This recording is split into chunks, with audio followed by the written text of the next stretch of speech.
د چا نه چې ګناهونه په کثرت سره کیږي دا وظیفه دې شروع وکړي ګناهونو نه به رب العالمین زړه تور کړي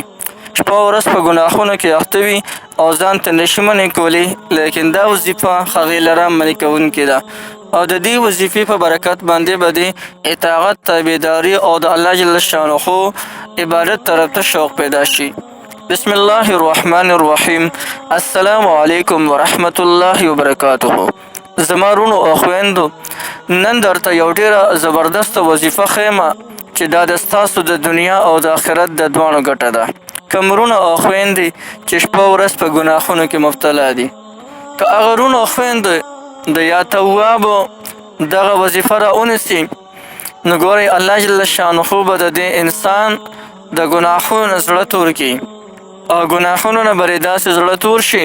چې چېرته به د ګناه طرف ته شوق نه روچتېږي دا د هغه رونو او د هغه خویندو دپاره ده چې هغوی شپه ورځ په ګناهونو کې مبتلا وي که څوک شپه ورځ په ګناهونو کې مبتلا نه وي بیا هم که هغه دا وظیفه را ونیسي نو همیشه دپاره به د الله تعالی اطاعت فرمابردارۍ کې به وخت تېروي چرته به د الله مخالفت د ده نه ونه شي که چرته بالفرض ګناه ترې هم وشي نو رب العالمین به د انسان ته د توبې ایستلو توفیق ورکوي دومره پاورفل او زبردسته وظیفه خو ده او کله چې تاسو دا وظیفه شروع کړه نو د دې وظیفې سره به ستاسو تمام پریشانۍ تمام مشکلات او تمام بندشونه هم آزاد شي ولې چې زمونږ په سر باندې دا کم مشکلات کمې پریشانۍ او دا کم غمونه راځي دا د ګناهونو د کثرت د وجې نه راځي او چې کله زمونږ ګناهونه کم شول نو دا مشکلات پریشانۍ بندشونه په خپله ختم شي او په موږ باندې به د خوشحالۍ دغه سپین سحر راشي دومره زبردسته وظیفه را که کله تاسو د دې وظیفې خوند واخیسته حق حیران به ورته پاتې شي او ارزو ارمان به وکړي چې کاش دا وظیفه خو موږ لږ شان مخکې شروع کړې وي چې لږ زیاته پیدې موږ ته شوې وي خیر نن اوس هم تاسو ته وخت شته او د یا توابو دا وظیفه را ونیسئ زموږ هغه رونه چې هغوی په دې هغه رونه او خویندې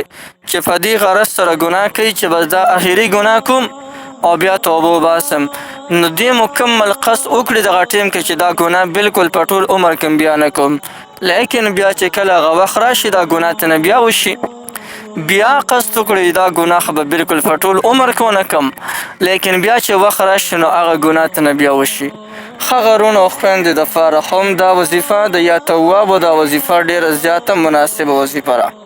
که دا وظیفه شروع وکړې نو انشاءالله چې د ګناه نه به داسې نفرت پیدا شي او ګناه نه به داسې یریږي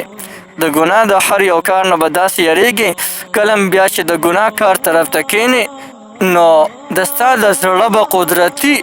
داسې ټوپونه وهل به شروع کړي ولې زړه به دې صفا شي که نه نو چې کله هم د نه ګناه کېږي دا زړه به دې هسې ټوپونه وي او د ګناه کار به درته دومره سخت شي لکه یو انسان چې د غر لاندې ناست وي او د ده 100% دغه یقین وي چې دا غر راغورځېږي نو آیا دی به د غر د لاندې شپه تېره کړي یا به لږ شان ارام وکړي کلا وخاشه هېڅ ارام به ونه کړي یعنې زر به د دغه ځای نه پاڅي او محفوظ ځای ته به ځان رسي داسې دی هم که دا وظیفه شروع وکړي نو د ګناه کار به د ده نه بېهي نه کېږي که چېرته کې د ګناه کولو موقع راشي ډایرکټ به د هغه ځای نه پاڅي او یو محفوظ ځای ته به ځي چې هغه ځای کې د ګناه کولو مطالبه د ده نه وي په دې کې خبرې ډېرې د فرازه د ګناهونو نه د زړه تورولو د نیکو د شوق پیدا کولو او د پریشانۍ مصیبتونو د بندشونو د ختمولو دپاره دا وظیفه شروع کړئ یا تواب د دې وظیفې کولو طریقه لږه شان مختلفه ده خو هغه اصول زاړه دي یعنې دې سره 5 واړه وخته لمونځ به تاسو پابندۍ سره کوئ او د هر لمانځه نه پس به کم از کم 50 پیرې استغفار وایي لکه استغفر الله استغفر الله استغفر الله استغفر الله مخکې وروستو ته نه 3 رکعته درود شریف صلی الله علیه وسلم او بیا په دې میاشت کې 50 پیرې استغفر الله استغفر الله دا به وایي د هر لمانځه نه پس پابندۍ سره تقریبا چې په 1 منټ کې یا دغه رنګ په نیم منټ کې ویل کېږي په یو سیکنډ کې زه یو پیونی ووی، خو بعضې خلک ډېر زیات تیز دي، په یو سیکنډ کې 2 پیونی ووي، نو په 30 سیکنډو کې 50 پیرې ویل کېږي. دا ښه استغفر الله. نو 5 واړه وخته مونځ پابندۍ سره کوئ، او بیا دې د هر مانځه نه پس 50 پیرې استغفار وایي استغفر الله. او چې کله هم د سره وخت ملاویږي نو که تا سره تسبیح وي تسبیح په لاس کې ساته، که تسبیح نه نو دا کاونټر په لاس کې ساته او په هغې باندې یا تواب وظیفه کوه، بې تعداد یې کوه، که دا هم نه نو د ګوتو په دې بندونو باندې شمېر کوه، او بیا د یا تواب وظیفه بې تعداده کوه، یعنی د دې څه خاص تعداد معلوم نه دی چې څومره سره وخت ملاویږي د یا تواب ذکر کوه، یا تواب یا تواب یا تواب. انشاءالله چې په یو هفته کې دننه به ته د خپل زړه کیفیت سیکې چې رب العالمین د ستا زړه د ګناهونو نه څنګه تیری او څنګه دې د نیکو طرف ته شوق پیدا کوي.